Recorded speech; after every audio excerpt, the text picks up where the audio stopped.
Pourquoi portons-nous la perruque? Pour ma part, ça n'avait rien à voir avec la haine. Au plus profond que je me souvienne, j'ai toujours adoré mes cheveux crépus, j'en étais folle et j'ai toujours rêvé d'avoir un bel afro, un afro volumineux et en bonne santé. Cependant, c'était pas le cas. La réalité, c'était que j'avais les cheveux mi-défrisés car j'avais trop mal lorsqu'on me coiffait. Je n'avais connaissance d'aucune bonne manière sur l'entretien de mes cheveux. J'ignorais comment les laver, comment les démêler, comment les hydrater. J'ignorais que l'eau était mon allié et que son absence était la cause de mon mal quand je peignais mes cheveux. Résultat, mes cheveux étaient secs, ternes et dénaturés. J'étais loin de cet afro parfait que je convoitais tant et je n'avais aucune idée de comment et si jamais j'allais l'obtenir. Alors les préjugés et les stéréotypes ont pris le dessus et je me suis réfugiée dans le port du seul accessoire qui m'offrait un semblant de confort, la perruque. Une perruque bien lisse car c'est ce que tout le monde portait, mais pourquoi pas une perruque à la même texture que mes cheveux que j'adore tant? Pour la simple raison que si je n'ai pas réussi à prendre soin de mes cheveux crépus naturels, comment allais-je prendre soin des cheveux crépus artificiels ou naturels de quelqu'un d'autre? La seule option était donc la perruque lisse. Elle est raide, plate et plus facile à entretenir. Donc j'ai fait comme mes mamans, mes tantes, mes sœurs et j'ai porté la perruque lisse pendant des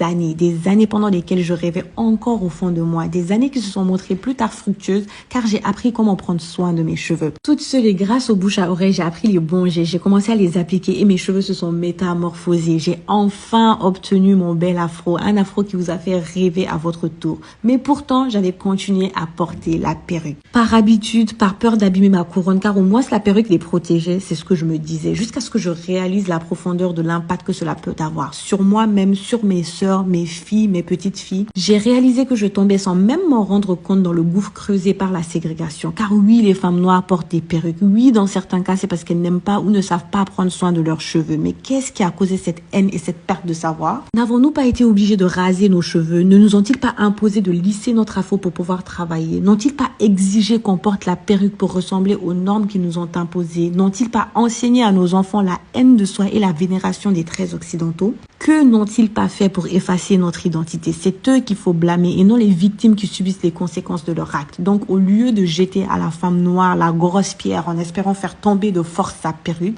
partageons l'amour et la positivité du cheveu crépus. Donnons-lui envie de connaître et d'aimer ses cheveux. Montrons-lui que son afro n'est pas si compliqué qu'elle le pense. C'est ainsi qu'elle retirera naturellement et sans trauma ses faux cheveux. La perruque reprendra ainsi sa place habituelle de simple accessoire et quittera définitivement cette place de masse de désespoir. C'est ça ma lutte et mon combat. Je vous demande donc de vous joindre à moi et on se donne rendez-vous dans un autre épisode d'Afro Love. Allez, bisous. Bouah.